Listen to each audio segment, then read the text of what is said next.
दोस्तों अस्सलाम वालेकुम, कैसे हैं आप? उम्मीद है आप लोग ठीक होंगे। दोस्तों, अतातुर्क कौम और जमहूरिया का ज़हूर, इस किताब के बारे में पहली किस्त हाजिर है।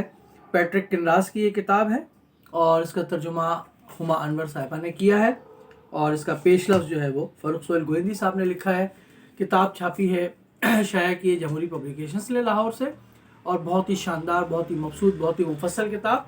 और अतातुर्क की ज़िंदगी पर शायद इससे बेहतर किताब मिलना उर्दू में मुमकिन नहीं है। दोस्तों, जैसा कि मैंने तारुफ में अर्ज़ किया था कि पैट्रिक किनरास जो हैं उन्होंने बहुत अच्छी ये किताब लिखी है अतातुर्क की ज़िंदगी के हवाले से। पैट्रिक किनरास का ताल्लुक स्कॉटलैंड से था। मैं उनका तारुफ थोड़ा सा करा देता हूँ। उन्होंने ऑक्सफोर्ड से तालीम हासिल की, जिसके बाद वो साफ़ी बन गए। दूसरी जंग अजीम के दौरान वो मशरिक़ वस्ती में इंटेलिजेंस अफसर तैनात हुए और बाजुदा उन्होंने काहिरा में ब्रिटिश सफारत खाने में प्रेस काउंसलर की हैसियत से अपनी खिदमत अंजाम दी। बहरे रोम की कई इलाकों की इन्होंने सयाहत की, जिसकी वजह से उन्होंने काफ़ी तसनीफ़ लिखी और उसमें एक टर्की का जो सफ़र था वो कई बार इन्होंने किया और वहाँ के हालात का उन्होंने जायज़ा लिया और उसके बाद उन्होंने ये किताब जो इस वक्त मेरे हाथ में है ये मंजर आम पर आई। और इसके अलावा जब तुर्की से मुतालिक उनकी किताब ऑटोमन सेंचुरीज भी मंजर आम पर आई, जो उनके वफात के बाद 1976 में शाया हुई थी। तो ये 1904 में पैदा हुए थे पैट्रिक किनरास, 1976 में इनका इंतकाल हुआ था। अच्छा, इस किताब के बुनियादी तौर पे 3 हिस्से हैं। इस किताब को उन्होंने बुनियादी तौर पे 3 हिस्सों में बांटा है। पहला हिस्सा इन्होंने जो रखा है उसमें जो बहस की है, जो वाक़यात जिक्र किए हैं, जो तफसील जिक्र की है, तज़िया किया है, तहलील की है, वो सल्तनत उस्मानिया का ज़वाल और ख़ात्मा है। दूसरा है जंग आज़ादी का और तीसरा हिस्सा है तुर्क जमहूरिया का ज़हूर। तो हमारा सर-ए-दस्त आज की नशिस्त का जो पहला हिस्सा है वो हम उस पर गुफ्तगू करेंगे, जो कि है सल्तनत उस्मानिया का ज़वाल और ख़ात्मा। तो इस हवाले से पैट्रिक किनरास जो है बहुत तफसील के साथ बहस करते हैं। यानी इन्होंने 1800 समझ लें कि 1587 से इस इलाके का या इस खत्ते का सल्तनत उस्मानिया का जायज़ा लेना शुरू किया है तारीख़ के अंदर, इस किताब के अंदर। और इन्होंने ये बताया है कि 16वीं सदी के अंदर, यानी 1587 ख़त्म हो रहा था तकरीबन, तो 16वीं सदी के अंदर जो है वो दुनिया में या यूरोप में क्या तब्दीलियाँ वाक़या हो रही थी और साइंसी तौर पर क्या क्या चीज़ें ईजाद हो रही थी। मसलन प्रेस, प्रिंटिंग प्रेस, आपको मालूम है बड़े सग़ीर के अंदर भी बड़ी मुखालफत हुई थी इसकी, प्रिंटिंग प्रेस की इब्तिदा के अंदर। तो वहाँ भी प्रिंटिंग प्रेस पर जो है जब आया और वहाँ पर किताबें वगैरह शाया होने लगीं, तो उस पर जो है वहाँ के जो मुल्ला थे, सल्तनत उस्मानिया के जो उलमा थे, उन्होंने सख्त तरीन मुखालफत की, बल्कि उसको शैतानी मशीन तक करार दिया। इसकी तफसीर इन्होंने लिखी है कि उस वक्त का जो माशरा था सल्तनत उस्मानिया का जो इब्तिदा का था वो किस किस्म का था, कितनी कदामत थी उसके अंदर।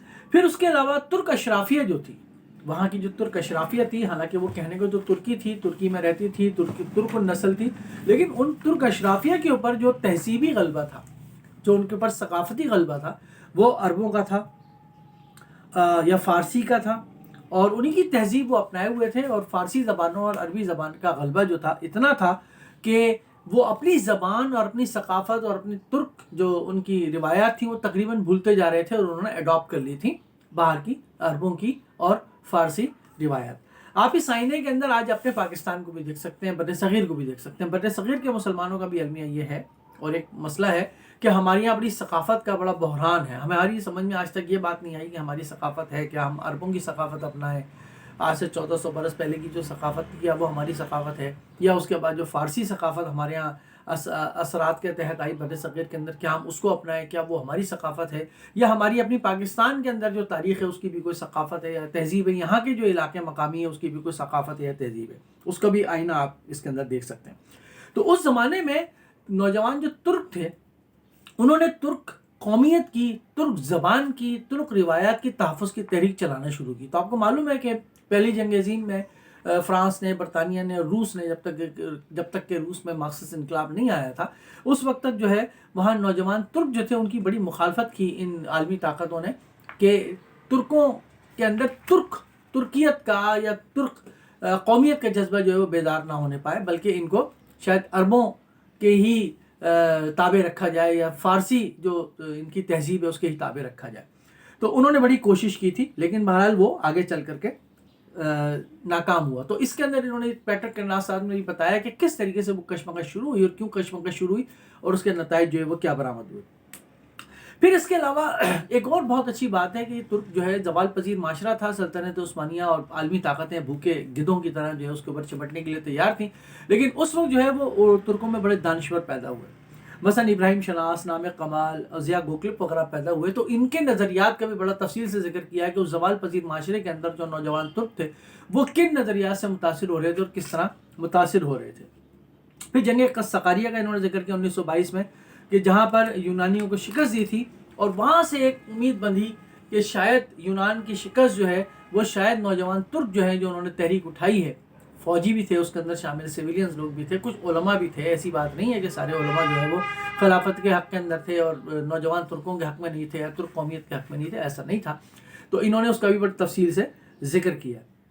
خود اتا ترک کا خطبہ جمعہ انہوں نے لکھا ہے کہ جو انہوں نے جمعے کا خطبہ دیا, اور اتا ترک کس طرح متحرک ہوئے. اب اتا ترک جو ہے وہ کس طرح منصت شعود پہ آتے ہیں اور کس طریقے سے منظر عام پر آتے ہیں اور کس طریقے سے وہ اپنی فوج کی نوکری کے ساتھ ساتھ فکری طور پر, سیاسی طور پر اور سماجی طور پر تبدیلیوں میں لگتے ہیں, اس کا ذکر انہوں نے کیا ہے. اور خاص طور پہ جو نیچے کے لیول کے, گاؤں کے لیول کے اور چھوٹے شہروں کے لیول پر جو علماء تھے, جو خطبات جمعہ وغیرہ دیتے تھے, ان کو کس طرح موبلائز کیا انہوں نے عالمی طاقتوں کے خلاف اور خلافت عثمانیہ جو اس وقت اعلی کار بنی ہوئی تھی برطانوی اور مغربی طاقتوں کی, اس کے متعلق. پھر ضیاء گوکلپ, توفیق فطرت اور عبداللہ جواد, پھر اور نظریات جب سامنے آئے ان کے, اور جو اسکالر سامنے آئے, دانشور سامنے آئے, تو ان کے نظریات کیا تھے.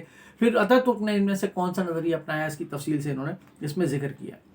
پھر سلطان عبدالحمید نے جب یہ دیکھا کہ جرمنی کو فتح ہو رہی ہے اور جرمنی جو ہے وہ زیادہ آگے بڑھ رہا ہے, تو انہوں نے فوراً اپنا قبلہ بدلا اور جرمن جو ہے وہ کیمپ پہ جا کے شامل ہو گیا. انور پاشا کو انہوں نے وزیر اعظم بنایا, اور پھر ترکی برطانیہ سے نکل کر ترک ان کے ہاتھ میں چلا گیا. اور پھر یہاں پر ترک نے بہت تفصیل سے ذکر کیا کہ فوج میں کتنا انفلوئنس تھا جرمنز کا, کہ وہ ہدایات دیتے تھے اور ترک جنرل جو ہے وہ صرف اس کو اوبے کرتے تھے, اور جرمن ایک طرح سے ان کی جنگ لڑ رہے تھے, اور ترکوں کا اس کے اندر کوئی, یا ترک جنرل جو تھے ان کا ذہن کچھ بھی ان کو استعمال نہیں کرنے دیا جاتا تھا, یا ان کی بات کو اہمیت نہیں جاتی تھی. جبکہ یہ جو تھے وہ مکمل آزادی کی سوچ رکھتے تھے اتا ترک, اور ترک فوج پہ بھروسہ بھی رکھتے تھے. لیکن انور پاشا جو ہے یہ سمجھتے تھے کہ ترک فوج کو جو ہے وہ بالکل پیچھے رکھا جائے اور جرمنوں کو ان کے اوپر حاوی رکھا جائے. تو وہ ایک کشمکش جو تھی اس سے کس طرح نپٹا اتا ترک, پہلے حصے کے اندر اس نے یہ بہت تفصیل کے ساتھ بتایا. پھر عربوں کا, عرب آپ کو معلوم ہے عرب بغاوت ہوئی, عربوں کو بھی ایک طرف تو ترکوں کو تابع رکھا ہوا تھا عرب اور فارسی ثقافت کی, اور دوسری طرف جو ہے وہ عالمی طاقتوں نے عربوں کو یہ کہا کہ بھائی تم تو اسلام کا مرکز تو تمہارے پاس موجود ہے, اسلام تو تمہارے یہاں سے پھیلا ہے, تو تم ترکوں کے جو ہے وہ کیوں سب آرڈینیٹ بنے ہوئے ہو, تو تم اپنی بغاوت کرو. تو آپ کو معلوم ہے کرنل لارنس اور یہ سارا معاملہ. تو پھر وہ عربوں نے جو ہے برطانوی افواج کی سربراہی میں شام پر قبضہ کیا اور ترکوں کو شکست دی. اور پھر کس طریقے سے ترکوں کو وہاں شکست ہوئی اور ترکوں کا کیا حال ہوا, اور ترکی لباس کا اور ترکی ٹوپی کا کس طرح مذاق اڑایا گیا بازاروں کے اندر, وہ سارا کا سارا جو ہے وہ اس کے اندر موجود ہے. اور اس کو دیکھ کر فوجی جو افسران تھے, جو محب وطن افسران تھے ترک, اور خاص طور پہ ترک جو تھے, ان کے دل پہ کیا اثر ہوا اور انہوں نے اپنی لائن آف ایکشن کیا بنائی, اس کا ذکر انہوں نے بہت تفصیل کے ساتھ کیا ہے. گوریلا جنگ کی تیاری کی, ان کو معلوم تھا کہ فوج ان کے ساتھ نہیں ہے, خلافت عثمانیہ ان کے ساتھ نہیں ہے, ان کے جو سرکردہ لوگ ہیں حکومت کے, ترک حکومت کے خلافت عثمانیہ کے, وہ ان کے ساتھ نہیں بلکہ ان کے مخالف تھے. انہوں نے گرفتار بھی کر لیا تھا ان کو, ترک کو, اور ان فوجیوں کے خلاف کارروائی بھی آغاز کر دیا تھا کہ جو کہ خلافت عثمانیہ کے خلاف یا عالمی طاقتوں کے خلاف لڑنے کے منصوبے بنا رہے تھے. تو انہوں نے پھر گوریلا جنگ کا آغاز کیا, اور عزت پاشا نے پھر برطانیہ سے صلح کی عارضی طور پر. تو برطانیہ نے جب دیکھا کہ ترک فوج کے اندر کافی لاوا پک رہا ہے, تو انہوں نے ایک عارضی صلح کر لی. لیکن عارضی صلح جو تھی اس کے اندر جو شرائط تھیں وہ بہت ایسی تھیں کہ جو ترکوں کے لیے بڑی شرمسار ہونے والی بات تھی. تو اس پر انہوں نے بڑا اعتراض کیا. پھر ترکی کے تقسیم کے منصوبے جو 1919 میں منظر عام پر آئے, 1917 میں جب روس میں انقلاب آیا تو وہاں پر جب سوشلسٹ حکومت قائم ہوئی تو انہوں نے جو ہے وہ تشدد کر دیا سارا کہ بھائی یہ اصل میں حمایت کرنے کو تو کر رہے ہیں خلافت عثمانیہ کی, برطانیہ وغیرہ, لیکن اصل میں ان کا جو مقصد ہے وہ یہ ہے کہ یہ حصے بکھرے کرنا چاہتے ہیں پہلی جنگ عظیم کے بعد ترکی کے. تو وہ منصوبے جب سامنے آئے تو ساری چیزیں واضح ہو گئیں. تو ترک فوج نے اپنے مستقبل کا فیصلہ کر لیا کہ دو طریقے ہیں, یا تو ان کے سب آرڈینیٹ بن کے رہو, خلافت عثمانیہ جیسے کہہ رہی ہے ویسے ہی کرو, برطانیہ کے باج گزار بن جاؤ, سب کچھ کرو, یا پھر ایک کوشش کرو لڑنے کی, آزادی حاصل کرنے کی. تو انہوں نے پھر اپنے لیے دوسرے راستے کا انتخاب کیا اور انہوں نے لڑائی کا آغاز کیا. یہاں مصطفیٰ کمال صاحب کی گرفتاری ہوتی ہے فروری 1919 کے اندر. سلطان متحرک ہو گئے, اور لیکن اس کے بعد مجبور ہو کر सुल्तान को इनको छोड़ना पड़ता है।